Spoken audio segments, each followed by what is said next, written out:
Hello readers, this is Buster. Buster is my sister's cat.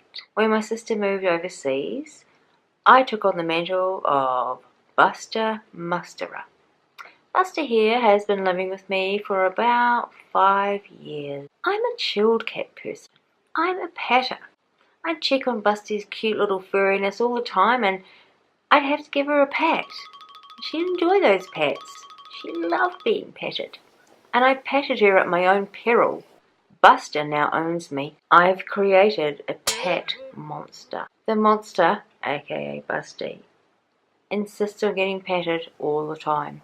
If she's lying down in front of the heater and I'm sitting on the couch, she will get up from the heater, come over to me and insist I pat her for no reason other than she wants to be patted. I also use around 35 different names for Buster. There's Busty, Little Noodle, Muffin, Muffy Muffinstein, Sneaky, Three Fang, Noodle, Monster, Pat Monster, Moon Boots, Snoogie Boogie Boogie Bean, and McMuffin. These are a regular rotation of names and she answers to every single one of them. Of course it could be the tone of my voice. You're probably not wondering why I don't have any kids. It's because I don't really like kids.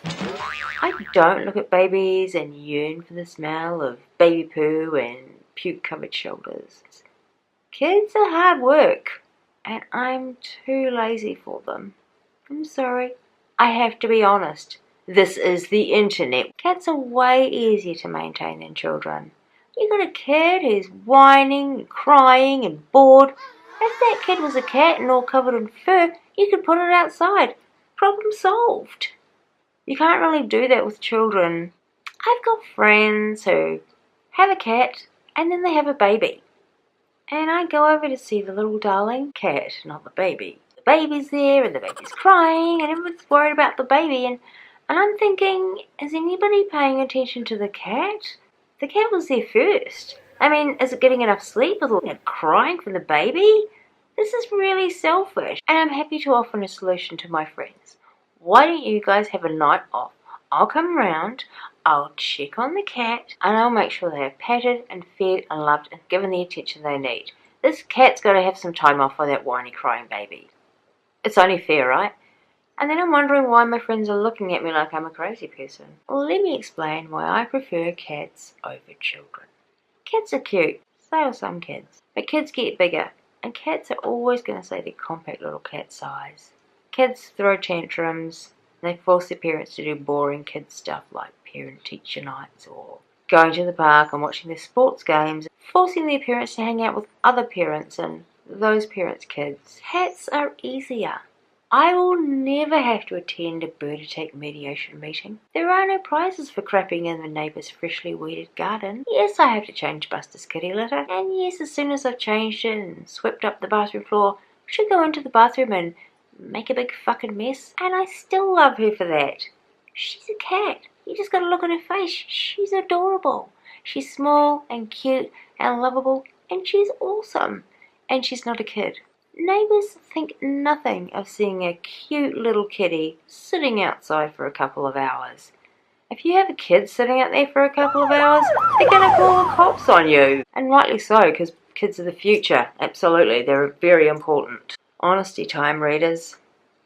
I'm not fond of children. I don't have any. I definitely don't want any. I don't want to be around them. I don't want to hear about them. And I especially don't want to meet any of them. I go to work and I hear someone regaling a cute story about their kid. They bought the kid a toy and it came in a box and the kid had more fun playing with the box than the toy. Kids, right? And I literally hear myself say, oh, my sister sent a package over for Buster and Buster had more fun with the packaging than the toy. Cats, right? Every morning before I leave for work, I switch off the heater and Buster gets so mad at me and she gives me this really angry meow. Almost to say, how dare you turn off the heater while I'm lying here? And you're going to leave me and go to work? Oh, and I feel so guilty. And then I wonder how other mothers do it when they drop their kids off at kindergarten. And I think, oh my god, Buster's a fucking cat and their kids, they're not really the same thing. Buster's way more important. As I leave the house, I imagine parents all over the world leaving their little kitty cats, children, leaving their children in safe hands so the parents can go off to work. Oh wow, I've just realised that that's how some people feel about their kids. They really love them and they want the best for them and they like spending time with them. And I really still don't understand it because I just prefer cats. Cats versus kids. Cats are easier. Thank you for listening, readers. Twinkle, twinkle,